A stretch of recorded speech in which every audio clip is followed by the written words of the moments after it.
Good morning. Good morning and welcome to Monte Vista Unitarian Universalist Congregation's Sunday service. We welcome you here in our sanctuary and on Zoom. Please see your Thursday connections, community connections for team meetings, for upcoming events. Please read those, lots of detail. If you aren't on that list, let us know and we'll get you on that. Again, the board wants to thank everyone for their generous donations to our fundraising. Our fundraising task force continues to work hard to bring you lively and delicious fundraising events. Join us for our Cuatro de Mayo fundraising luncheon, celebrating our area's Mexican-American heritage next Sunday. We'll have tacos, beans, and rice with all the toppings. Drinks of all kinds will be available. And please see the announcements for detail. And Murray has a clipboard. Along with individual one-time gifts and our fundraisers, we've been able to stay afloat. I wish I could tell you that we were like in a boat, but we're afloat. Our Faithify campaign, Paula.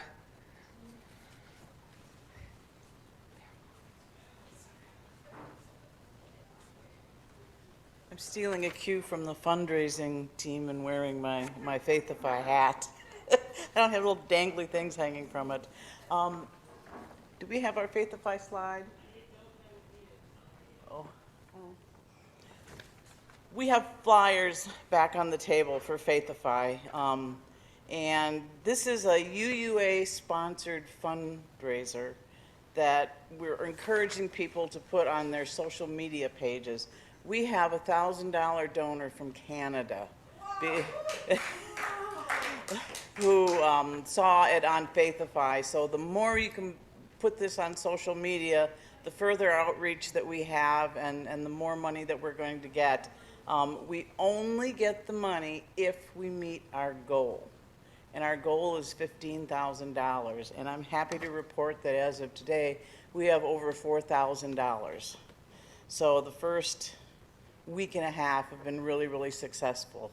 So take this little code or the link, it's on the flyer here, and spread the word, put it out on your social media, send texts, send emails with the copy of the code in it.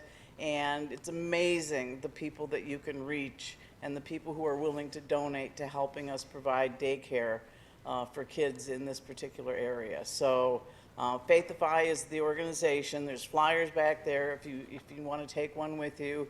It's got my email address on it. If you're having trouble with the link or the code, you can email me or you can text me, and I'm happy to set up a Zoom with you guys to help you set it up on your computer. I can actually walk you through it and look at your computer on my computer screen. So Faithify is where it's at, and a lot's dependent upon this because the more money we raise, our spirit level grant is dependent upon this in terms of matching.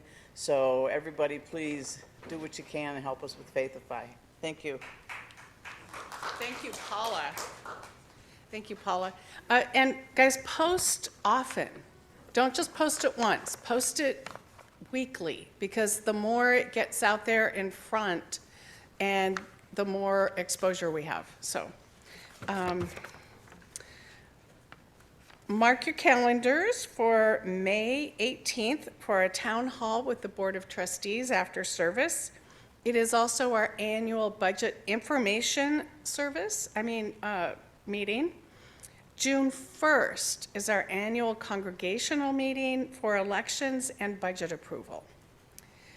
Coming up, you can head to the mountains for our annual retreat to Camp de Benneville Pines, June 6th through 8th. See Community Connections for details. And for our pledge drive, is Echo here? I don't see Echo. Okay, I will read to you what Krista has sent out. Good morning, Monte Vista. So today's the last day of the pledge drive, and we are still at least $38,465 short of being able to keep the lights on for next year. If there is anyone out there who still plans to pledge, there are still pledge forms on the back table, or you can go to our website, select Make Your Financial Pledge to MVUUC from the bottom of the menu, print the pledge form, and either mail it to the office or scan it and email it to our bookkeeper, Tracy, at bookkeeper@montavista.org. If you need to have a pledge form mailed to you, please contact Carissa by either text or email, and she can get that sent to you. Your pledge is so important to this congregation. It allows us to sustain and grow this amazing community we have.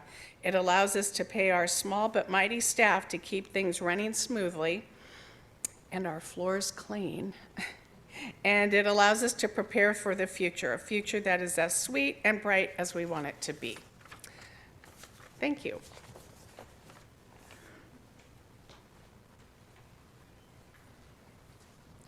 Good morning. I'm Laura Mulroy. Along with Jeanine Little and Ann Taves, I'll be one of your worship leaders this morning. We begin our service by sounding the bowl 3 times. Once in honor of those who came before us, including the Serrano people of what is now Montclair. A second time in celebration of all of us who are here together. And a third time in anticipation of those who are still to come.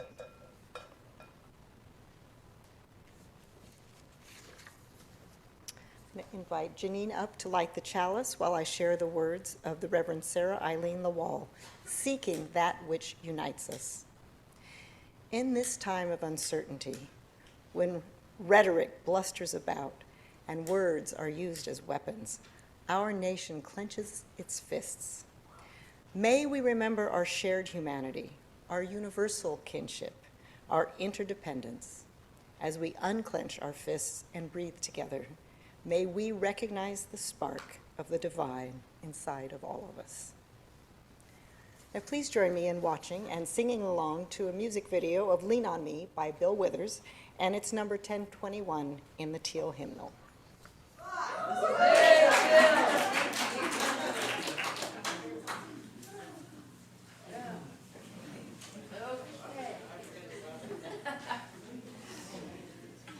Thank you, Jill.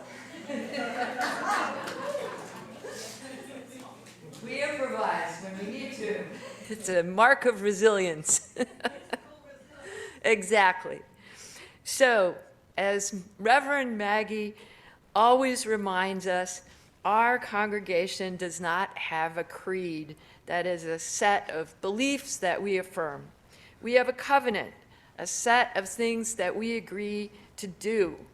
And today, our covenant reflects our value of independence. So please recite this covenant with me. We honor the interdependent web of all existence with reverence for the great web of life, and with humility, we acknowledge our place in it. We covenant to protect Earth and all beings from exploitation. We will create and nurture sustainable relationships of care and respect, mutuality, and justice. We will work to repair harm and damaged relationships. So now, Robert Tidwell, our Director of Lifespan Religious Exploration, will come up to read a story for all ages called Journey of the Birds.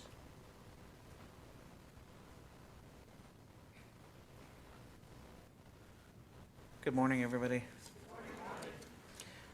Today's story, The Journey of the Birds, is inspired by the ancient epic poem, The Conference of the Birds, by the Persian Sufi Muslim writer Fariduddin Attar. Once upon a time, all the birds in the land decided they needed a leader for their community. A leader they thought would make their community stronger. Representatives of all bird species gathered to discuss finding a leader. A leader will tell us the right thing to do, said the robin. Our leader must be wise, said the owl. A leader must believe we each are important, big and small, said the sparrow. I want the leader to be caring, like a friend, said the dove. Yes, the leader should help us share and get along better, said the jay. The leader must make us feel safe, said the hawk. I know where you can find such a leader, said the hopo bird. It is the simorg, and it lives far from here. The birds were very excited. They said they were willing to go anywhere to find such a leader. It might be dangerous, said the hopo.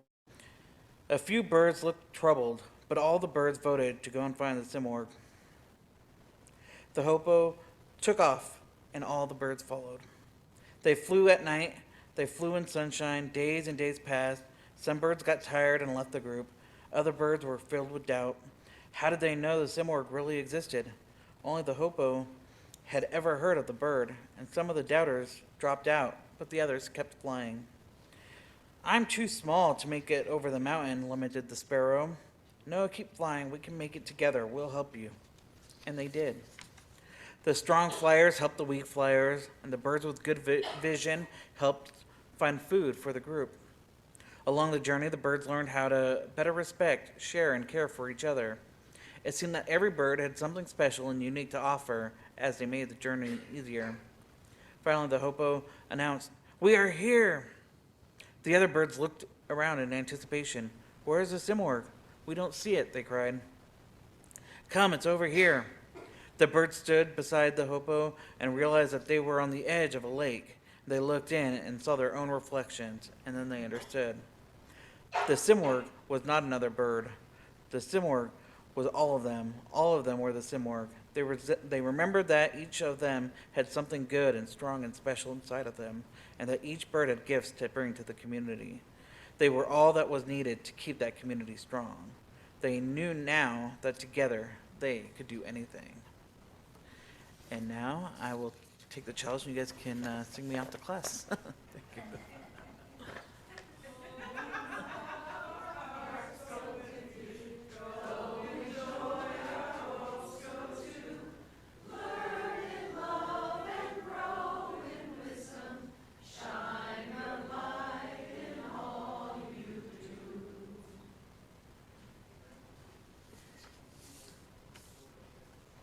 So, our generosity supports and sustains this beloved congregation and our chosen community organizations. And during April and May, as you probably already know by now, our Share the Plate offering is going to Citizens Climate Education. As we've been explaining, CCE is the tax-deductible sister organization of the Citizens Climate Lobby. CCL is a non-profit, nonpartisan, grassroots lobbying organization focused on changing policy to address the national and global climate crisis. One of the interesting things about it is that it's unique in its commitment to actively working with both Democratic and Republican policymakers and making climate change a bridge issue in Congress. So I've been watching for new blog posts that talk about new developments, and 2 days ago they posted that 2 Republican senators have introduced a Foreign Pollution Fee Act, which places a fee on imported goods based on the level of greenhouse gas emissions it takes to produce them. CCE has reviewed the bill carefully and is confident that it would reduce carbon pollution while promoting transparency and fairness in global trade. So this is, to me, a somewhat surprising situation where this bill is being sponsored by 2 Republican senators and it now being supported by Citizens Climate Education. So, what do we do now? We invite you to come forward, I think, with your contributions, both to Citizens Climate Education and to our contribution to Foothill Family Shelter. Thank you. Something. Well, thank you for your donations. This is the time we strengthen our community by sharing our joys and sorrows. And I have a few here, and I don't know how to get the ones online, if there are any. I'm sure you'll let me know.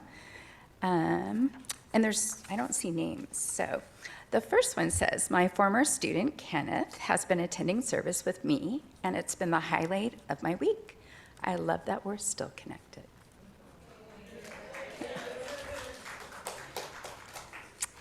This one has somebody volunteering at the Special Olympics Saturday at the Fontana Sport. Awesome. Oh, awesome. Fantastic.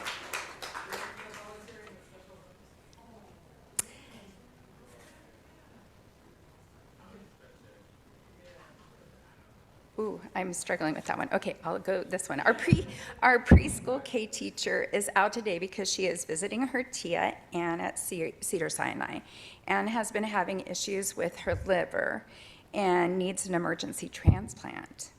But the surgery went well and she is on the mend, so yay. A roller coaster. Okay, I am grateful for the aloha received on Easter at Honolulu's congregation. You went and visited. Oh, awesome. Oh, that's great. Is there any in the chat? Okay, none in the chat. Yes, I see Ron and Quinn here, and Barbara. You're welcome. In honor of our communal joys and sorrows, both spoken and those held silently close to our heart, let's breathe together. Maybe start with a deep breath. And I always forget to exhale. Try to exhale all the way out. They say get that bad air out all the way to the bottom. Okay. Breathe with me.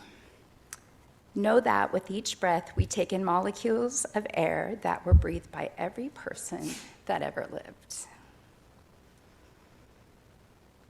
Breathe with me and know that we are all interdependent. Breathe with me as we come together to do the holy work of interconnection and relationship.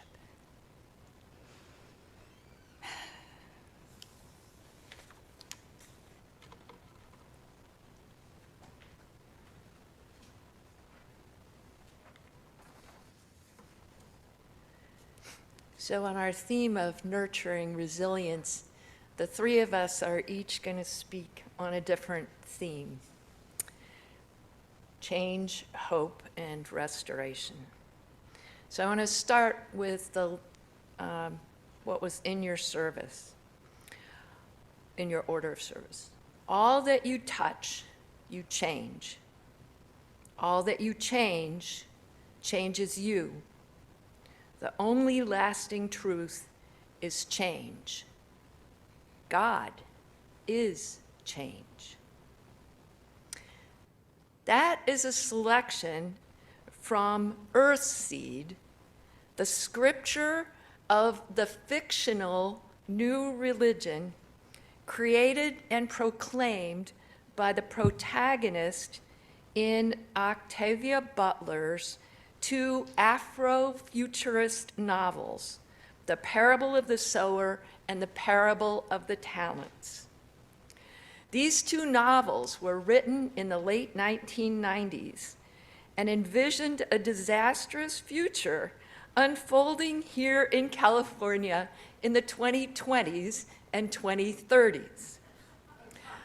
Under a federal government not unlike what we are experiencing today, and a president who in 1998, she wrote, ran to make America great again, and I am not kidding you.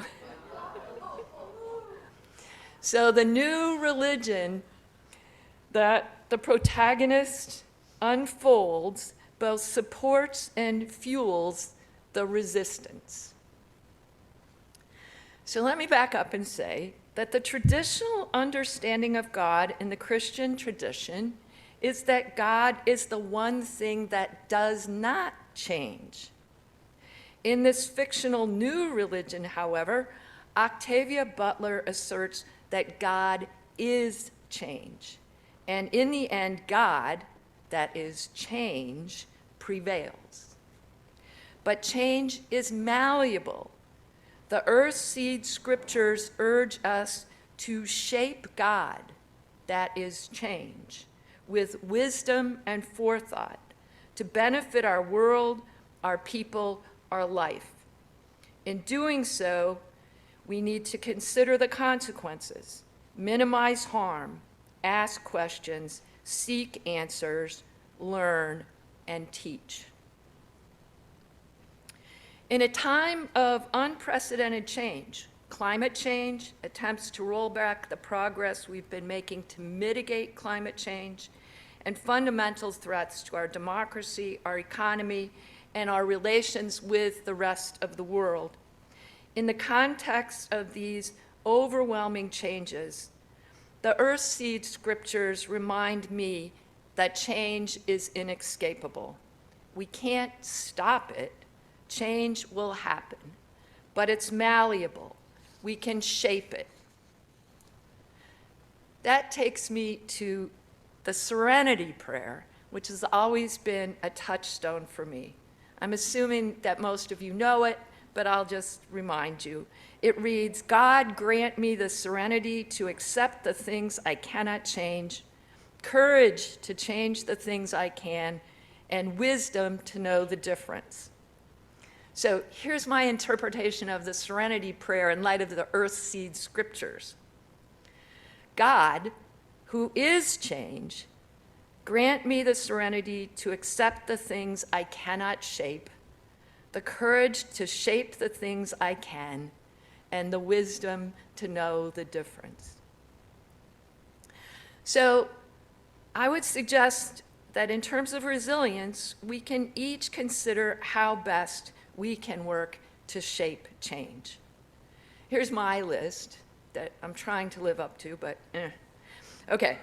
Stay informed, but do not doom scroll. Keep doing local actions. Green Sanctuary, Earth Week at Pilgrim Place, climate resilience, affordable housing here at church, and all the things all the rest of you are doing to help our congregation through all of our teams. And 3, take political action. I'm finding that's making a big difference in how I feel. I like doing it with others. It's making new friends. It's building community. We can protest regularly. We can meet with our representatives. We can get involved with action organizations. And we can begin to take actions like we're doing at Pilgrim Place. We're starting to write postcards that are talking about the threats to Social Security and Medicaid, and we are sending those postcards to districts where their representatives are vulnerable and where there are a lot of Social Security and Medicaid recipients. And so that's an activity that people here at church, we could link you into that if any of you want to come. We're having regular Monday morning meetings where we work on postcards together because it's just more fun and we get more done when we do it all together. Thank you.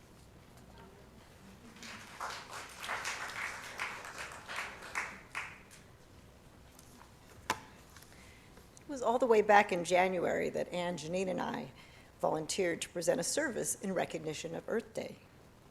A lot of things have happened since January. It was a challenge to think of what to say to you today that could feel like a celebration or an inspiration. But I knew I didn't want to come up here and give a message along the lines of, well, I'm feeling pretty hopeless. As we talked and read and thought about our messages, though, I came across a quote that made me realize I had the wrong idea about hope. Rabbi Jonathan Sacks says, optimism and hope are not the same. Optimism is the belief that the world is changing for the better. Hope is the belief that together we can make the world better. Optimism is a passive virtue, hope an active one. I have trouble with optimism. I do not feel that right now the world is changing for the better. As a Unitarian Universalist, however, I can lift up hope. We are a people that are committed to active virtues. One of the reasons I embraced last year's adoption of new language defining our UU values, illustrated on the backs of your orders of service, is that each value is supported by a covenant stating that together we will take action. This morning, we covenanted to protect Earth and all beings from exploitation. We pledged to create and nurture sustainable relationships of care and respect, mutuality and justice. And we said that we will work to repair harm and damaged relationships. It gives me hope to recognize that we are a congregation committed to living our values and supporting our mission. Look at all the people here who are working for climate justice and social justice, showing up at protests, writing letters and postcards, and making phone calls, working toward becoming a green sanctuary congregation, and supporting organizations such as Citizens Climate Education. We have folks here who are building community and a strong sense of fellowship by greeting us warmly every Sunday and planning gatherings and campus work parties. We have now a team of 10 people working together, facilitating spiritual exploration and growth.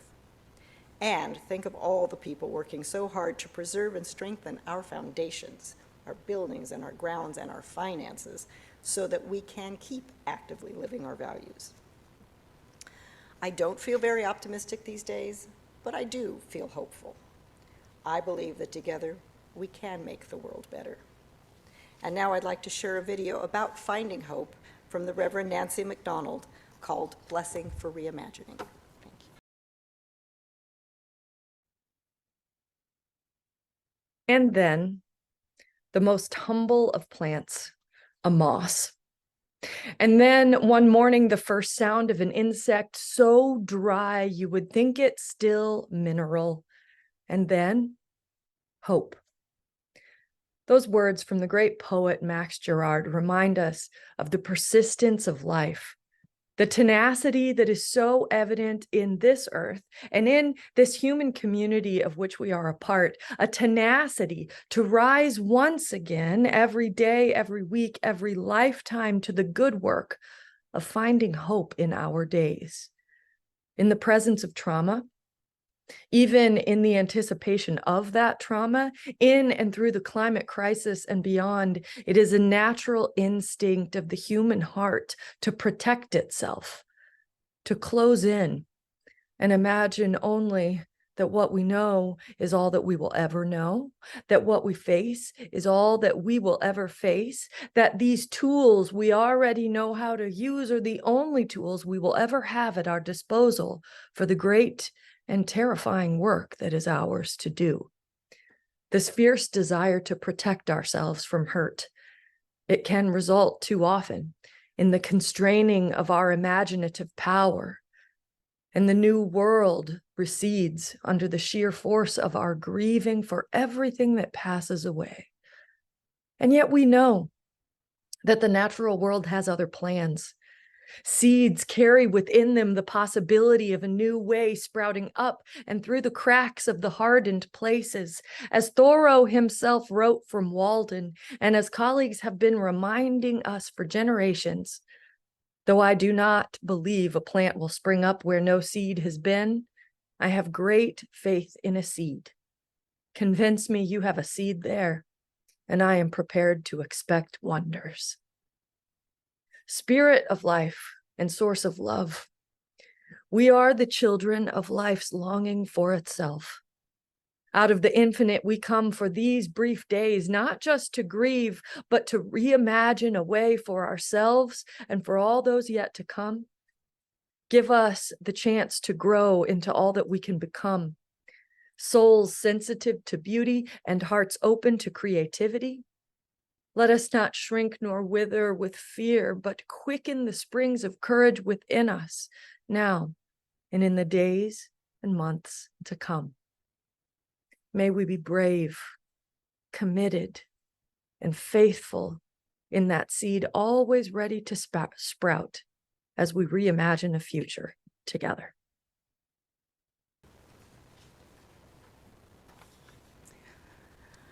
So I had to really ponder the question of how my faith gives me resilience, especially in the face of climate crisis.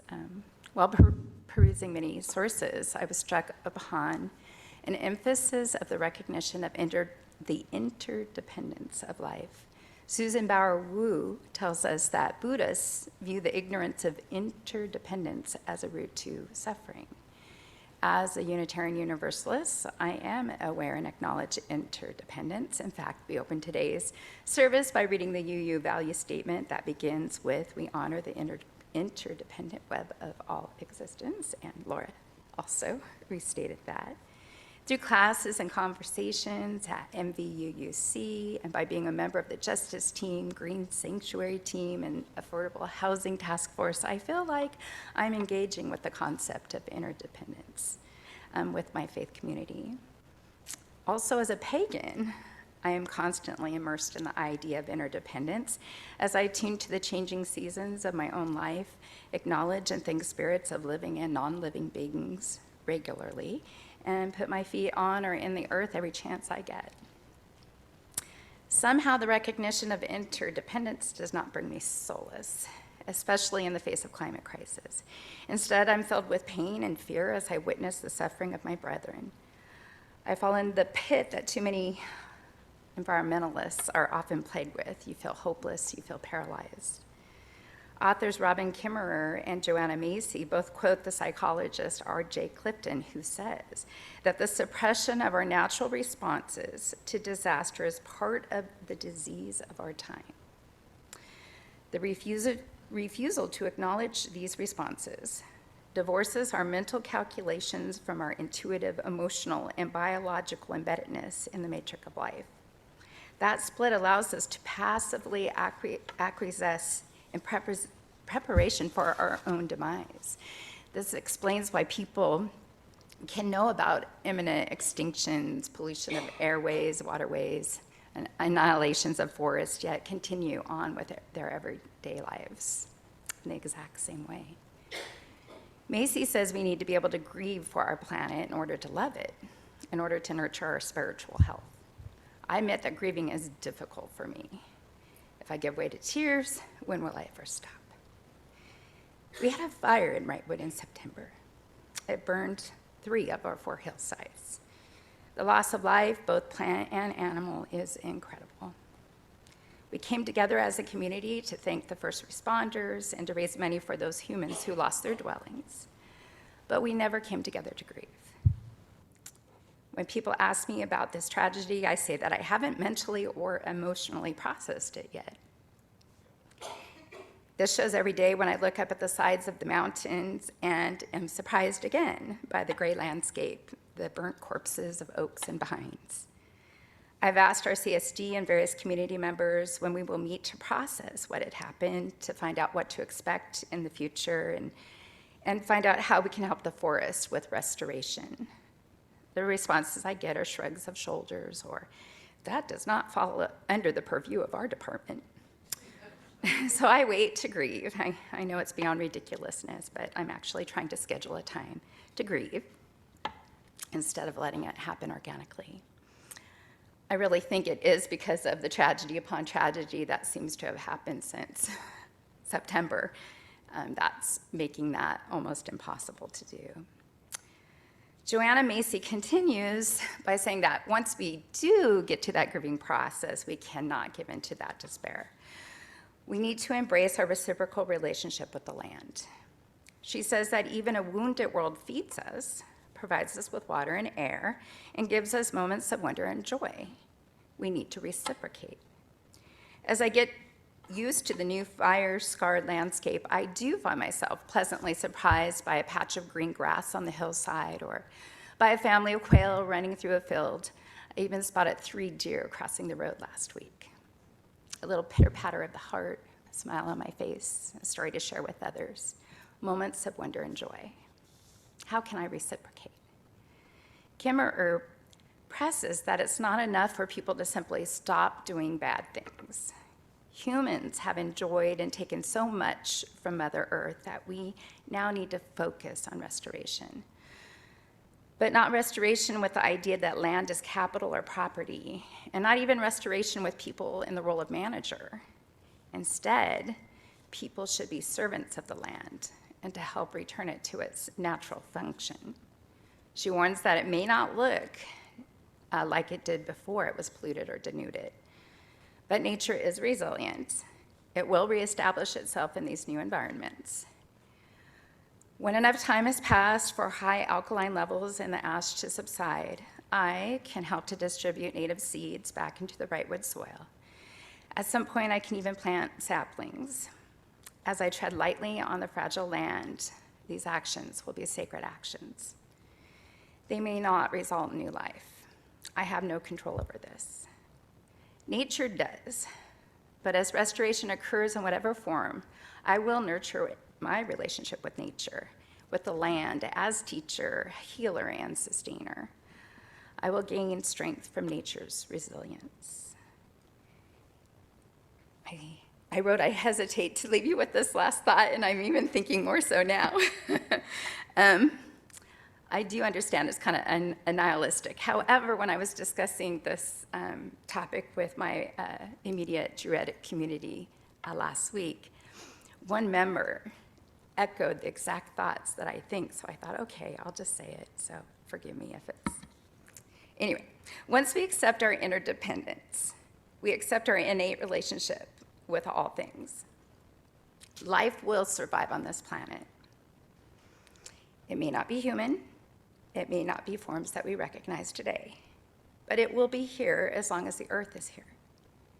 And somehow that brings me solace.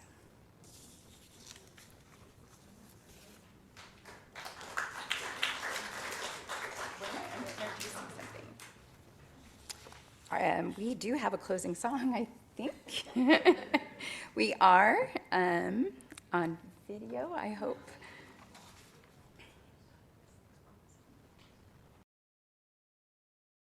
For each child that's born, a morning star rises and sings to the universe who we are. For each child that's born, a morning star rises and sings to the universe who we are. Oh, for each child that's born, a morning star rises and sings to the universe who we are. Oh, for each child that's born, a morning star rises and sings to the universe who we are.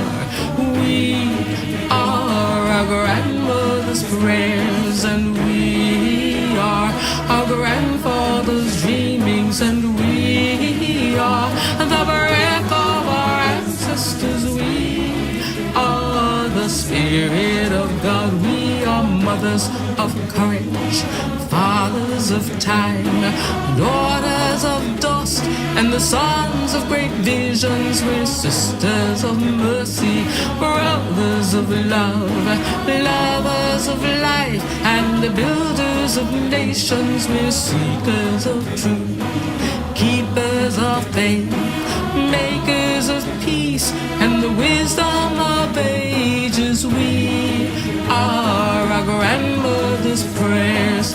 We are our grandfather's dreamings, and we are the breath of our ancestors. We are the Spirit of God. We are mothers of courage, fathers of time, daughters of dust, and the sons of great visions. We're sisters of mercy, brothers of love, lovers of life, and the builders of nations. We're seekers of truth and keepers of faith. We are makers of peace and the wisdom of ages. We are our grandmother's prayers. We are our grandfather's dreamings, and we are the breath of our ancestors. We are the Spirit of God. We are father's prayers, and we are our grandfather's dreamings. We are the breath of our ancestors. We are the Spirit of God.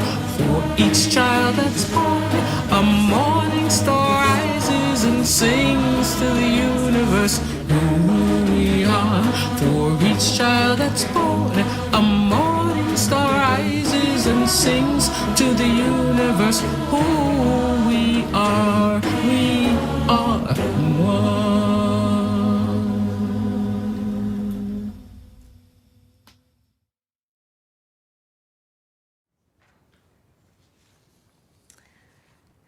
And at this time, we extinguish our chalice, and in a minute, we'll have the words to recite together. Okay. Know that in this place you are not alone. Know that in this place responsibility is shared. Here, tradition holds us. Ancestors shine a light from the past. Here, the young lift their bright faces and beckon us onward. Take my hand, and we can go on together.